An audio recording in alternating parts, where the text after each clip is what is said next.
Hello, ഇന്ന് May 31 ലോക പുകയില വിരുദ്ധ ദിനമായി ആചരിച്ചു വരികയാണ്.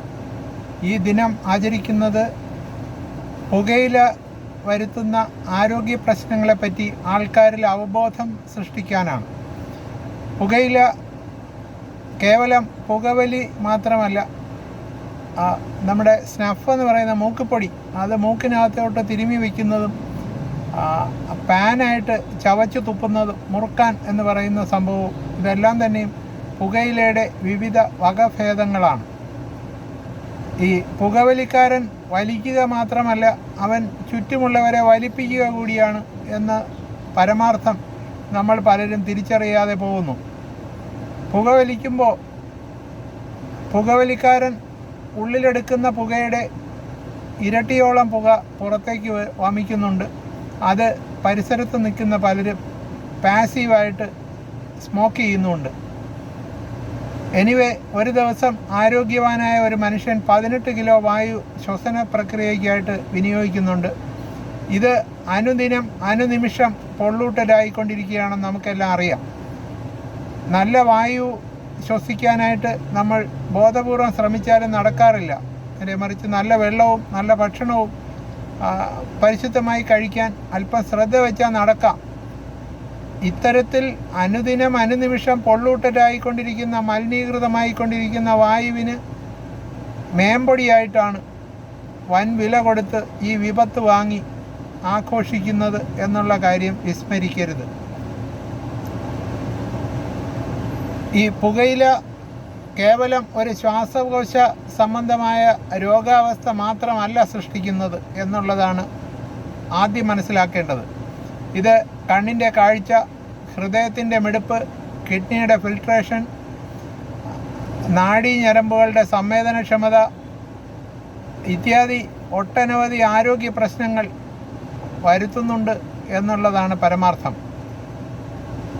കാലിൻ്റെ തള്ളവിരലിൽ ചുട്ടുനീറ്റൽ അനുഭവപ്പെടുന്നത് ഈ ക്രോണിക് സ്മോക്കേഴ്സിൻ്റെ ഒരു ആരോഗ്യ പ്രശ്നമാണ്. TAO, ത്രോംബോ അഞ്ചൈനോ ഒബ്ലിറ്ററാലിസ് അഥവാ റെയ്നോൾഡ്സ് ഡിസീസ് എന്ന ഓമന പേരിൽ അറിയപ്പെടുന്ന ഈ സംഭവം രക്തക്കുഴലുകൾ ചുരുങ്ങുന്നത് കൊണ്ട് ആ പ്രദേശത്തേക്ക് രക്തമൊഴുകാതെ അവിടുത്തെ കോശങ്ങൾ നിർജീവമായി വരുന്ന ഒരു സംഭവമാണ്. ഇത് പ്രത്യേകിച്ച് ചികിത്സയൊന്നും ഇല്ലാത്തതിനാൽ കാലിൻ്റെ തള്ളവിരലും മറ്റ് വിരലുകളും ക്രമേണ മുറിച്ച് കളയേണ്ട ഒരവസ്ഥ വില കൊടുത്ത് വാങ്ങുകയാണ് ഓരോ പുകവലിക്കാരനും. ഈ സ്ക്ലീറോസിസ് എന്ന് പറയുന്ന രക്തക്കുഴലുകൾ ചുരുങ്ങുന്ന ഒരവസ്ഥ, നാഡീകോശങ്ങൾ ചുരുങ്ങുന്ന മൾട്ടിപ്പിൾ മൈലോമ പോലുള്ള ആരോഗ്യാവസ്ഥ, ഓപ്റ്റിക് നെർവ് അട്രോപ്പി പോലുള്ള കണ്ണിൻ്റെ കാഴ്ചയെ ബാധിക്കുന്ന വിപത്ത്, കിഡ്നിയിൽ ക്രിയാറ്റിനിൻ കൂടുകയും ബ്ലഡ് യൂറിയ കൂടുകയും ഫിൽട്രേഷൻ ബാധിക്കുകയും ഒക്കെ ചെയ്യുന്ന അവസ്ഥ, ഇതൊക്കെ പുകയില വരുത്തുന്ന പാർശ്വഫലങ്ങളാണ് എന്നുള്ളത് പലരും അറിയാതെ പോകുന്നു.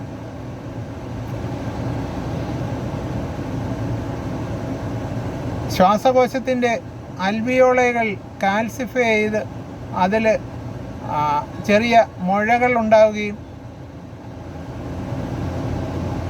അതിൽ നിന്ന് ബ്ലീഡ് ചെയ്യുകയും മാസാമാസം മാറാതെ ചുമ പിന്തുടരുകയും ശ്വാസമുട്ട് ഉണ്ടാവുകയും ഇതെല്ലാം ചികിത്സിച്ച് ഇതൊന്നും തന്നെ പൂർണ്ണമായി മാറാത്ത അവസ്ഥയിൽ പ്രായാധിക്യത്തിൽ ശ്വാസകോശ അർബുദം വരികയും ചെയ്യുന്ന ഒരവസ്ഥ.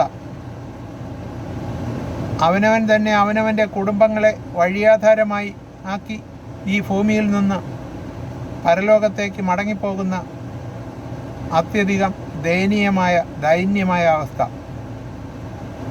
ഇനിയും നമ്മൾ അവിവേകത്തിന് വില നൽകണമോ എന്നുള്ളത് അവരവർ തീരുമാനിക്കേണ്ടതാണ്. തോൾ സഞ്ചിയും ഊശാന്താഴിയും കട്ടൻ ചായയും മുറിബീഡിയുമൊക്കെയായി ഒരു ബുജി പരിവേഷം നടത്തിയിരുന്ന പഴയ ആർട്ട് സിനിമയിലെ കഥാപാത്രങ്ങൾ ആ കഥാപാത്രങ്ങളെ അനുകരിച്ച ഒരു തലമുറ മുന്നേ ഉള്ള ഒരാൾക്കൂട്ടം, ആ ആൾക്കൂട്ടത്തിന് വംശനാശം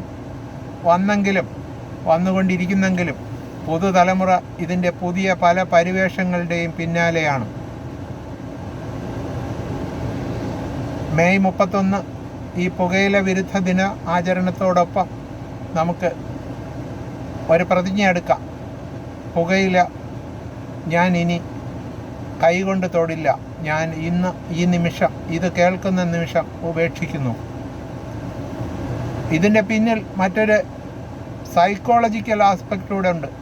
സമൂഹത്തിൽ ഒറ്റപ്പെടുന്ന ഒരവസ്ഥാവിശേഷമുള്ളവർ, ആൾക്കൂട്ടത്തിൽ പിടിച്ചു നിൽക്കാൻ കഴിവില്ലാത്ത ഒരു മാനസികാവസ്ഥയുള്ളവർ, നമുക്കറിയാം. നമുക്ക് ചുറ്റിലുമുള്ള പലരും നമ്മളോട് സംസാരിച്ചു കൊണ്ട് നിൽക്കുമ്പോൾ തന്നെ ബട്ടൺ തിരികെ പിടിപ്പിക്കുക, മുണ്ടിൻ്റെ കോന്തല എന്ന് നൂല് വലിച്ചു കീറുക, അടുത്ത് നിൽക്കുന്ന ഒരു റോസാ പുഷ്പത്തിൻ്റെ ഇതള് പിച്ചി ചീന്തുക, അല്ലെങ്കിൽ കടലാസ് നുള്ളിക്കീറി ഇടുക. ഇങ്ങനെയൊക്കെ കൈ എപ്പോഴും ഇറിറ്റബിൾ ആയിക്കൊണ്ടിരിക്കുന്ന ഒരു മാനസികാവസ്ഥയുള്ളവർ. ഇതിൻ്റെ മറ്റൊരു വേർഷനാണ് ഈ പുകവലിയും എന്ന് പറയേണ്ടിയിരിക്കുന്നു. ഒരു മൈനോറിറ്റി ആൾക്കാർ പുക വലിച്ചു തുടങ്ങുന്നത് ഇത്തരത്തിൽ ഞാൻ ആൾക്കൂട്ടത്തിൽ ഒരു ആളാകാൻ വേണ്ടിയാണ്. ഇത് ക്രമേണ അഡിക്ഷനായി മാറുന്നു. പലരും ഈ അഡിക്ഷനെ മാറ്റാനെന്നുള്ള പേരിൽ നിക്കോ ഗം പോലുള്ള ചില ച്യൂയിങ് ഗമ്മുകൾ, ഈ ടുബാക്കോ കിട്ടിയില്ലെങ്കിൽ വരുന്ന ആ ഒരു ക്രാവിങ് ഒഴിവാക്കാനായിട്ട് നിക്കോ ഗം പോലുള്ള പദാർത്ഥങ്ങൾ ഉപയോഗിക്കുന്നുണ്ട്. പല ചികിത്സകരും ഇത് ചികിത്സയ്ക്ക് ഒപ്പം ഈ പുകവലിക്ക് ബദലായി നിർദ്ദേശിക്കാറുമുണ്ട്. പല മൾട്ടിനാഷണൽ മരുന്ന് കമ്പനികളും ഇത്തരം നിക്കോ ഗമ്മുകളും പ്രൊമോട്ട് ചെയ്യുന്നുണ്ട്. അതും നമ്മൾ തിരുത്തപ്പെടേണ്ടതാണ്. ആ തെറ്റിനെ നമ്മൾ തുടരേണ്ടതില്ല. ഇക്കാര്യം കൂടി മേമ്പൊഴിയായും വാൽക്കഷ്ണമായും പറഞ്ഞു വയ്ക്കുന്നു. ഏവരും വിവേകപൂർവം ഇക്കാര്യങ്ങൾ വിലയിരുത്തി വേണ്ടത് ചെയ്യുമല്ലോ.